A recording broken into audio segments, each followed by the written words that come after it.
If you would like to know how doing longer rides at lower intensities can actually help make you a faster cyclist, and how including hard efforts during those rides could actually be hurting your training, then please stick around to find out more.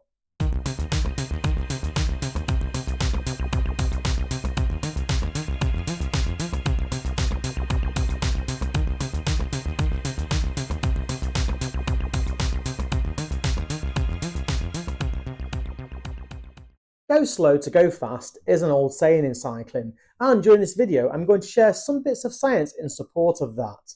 I'll also give you some hints and tips which will help you get the most out of those sessions. Let's be clear, I am not suggesting you should be ditching all of your intense sessions, far from it, because when lower intensity sessions are strategically combined with a couple of high intensity sessions each week as part of a polarised approach, you will, over time, start to see some real benefits. Another point that I'd like to clarify is that some of those lower intensity sessions do need to be done at a reasonable duration in order to get all of the adaptations that we're seeking from them. So going back to that old saying, it might have actually been better if it said go slow to go long to go fast. Okay, let's get into some of the science around all of this. You might recall during one of my previous videos that I touched upon the difference between central adaptations and peripheral adaptations, and the order in which you generally do these as part of an annual periodised training plan. Now, according to two separate studies, training across a range of intensities results in adaptations at the muscles that increase their capacity to generate energy aerobically. And these include increased capillary density, which leads to better oxygen delivery to the muscles. Increased mitochondrial size and number, which means more sites for processing oxygen to produce energy. And increases in enzymes and transporters, which play a part in aerobic metabolism and lactate clearance. One of the above studies, along with another one from Bishop et al. 2014, concluded that the vast majority of these adaptations appear to occur as a function of duration rather than intensity, which makes Coggan Zone 2 the ideal intensity for promoting these peripheral adaptations, because it allows longer rides to be completed while still activating a meaningful proportion of muscle fibres. Another benefit of training at Coggan Zone 2 is that this broadly corresponds with an intensity where fat oxidation is maximised, as well as promoting adaptations that favour fat metabolism. Much like the topic of fasted rides, as soon as you mention fat oxidation, people instantly think of weight loss, but that's not the primary goal here. If body composition is your target, then high intensity interval sessions are probably a better way of approaching that. But improving the body's ability to utilise fats as an energy source is so beneficial, because improving fat oxidation helps reduce lactate production across a range of intensities, which in turn contributes to an improved lactate threshold power. Increased fat oxidation also helps conserve precious glycogen stores when you really need them. You may already know that muscle fibres come in three different types, ranging from type 1, which are your endurance fibres, commonly known as slow twitch, through to type 2X, which are the ones used to generate high amounts of power, albeit for a very short period of time. And these are commonly known as your fast twitch fibres. Now, sitting somewhere in between those two are your type 2A fibres. And it is these which are the most adaptable via training. You can train them towards being more akin to your type 2X fast twitch fibres, or towards being more akin to your type 1 slow twitch fibres. And given the nature of the cycling that we do, it is the latter of those adaptations that we are seeking to achieve with our training. Your type 1 slow twitch fibres are quite fatigue resistant. I've heard it estimated that it can take in excess of 3 hours to fatigue them, and it'll be after that point that the workload begins to shift over to those really adaptable type 2A fibres. And it is this shift which is thought to help stimulate the aerobic adaptations in those type 2A fibres. In addition to that, your type 1 slow twitch fibres may also become more resistant to future damage, meaning that they fatigue at a much later point in the future. It is important to note that riding harder does not speed up this process. It's all about duration. And pushing too hard on your easy rides could result in you not being able to go hard enough during your hard sessions. So you risk doing what a lot of other cyclists do and end up with all your training sitting somewhere in between the two thresholds that I referred to in my previous video about a polarised approach. Remember, intensity in your training is a little bit like the application of aftershave. More is not always better.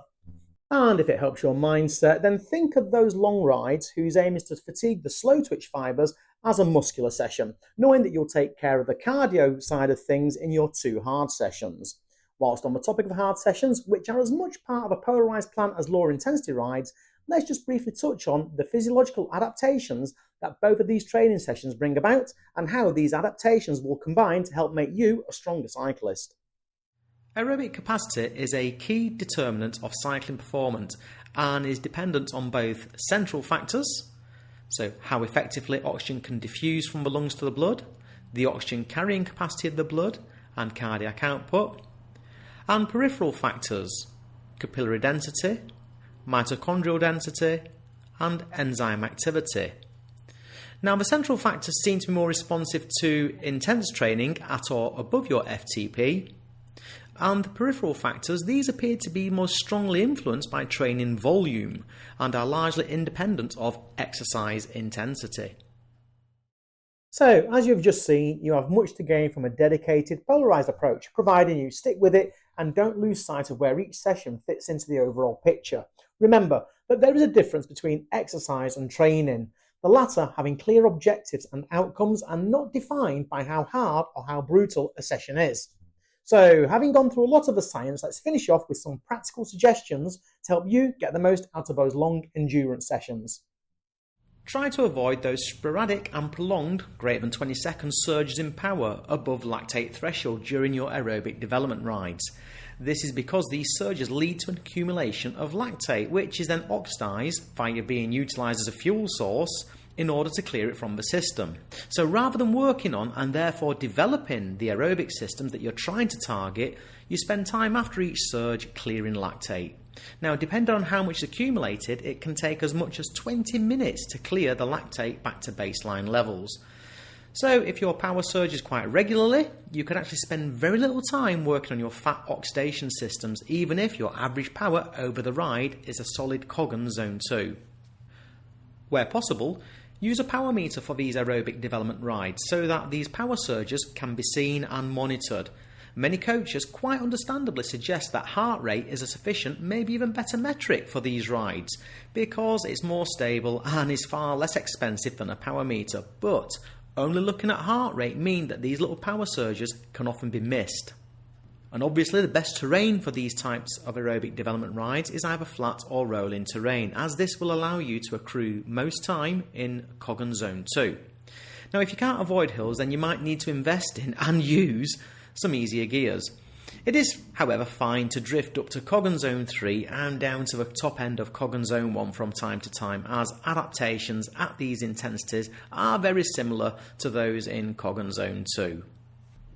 The adaptations in mitochondrial size and number are not improved by increasing intensity, so doing so is increasing the risk of curtailing a workout duration due to fatigue. So try to avoid slipping into the common trap of thinking harder is better with these types of rides.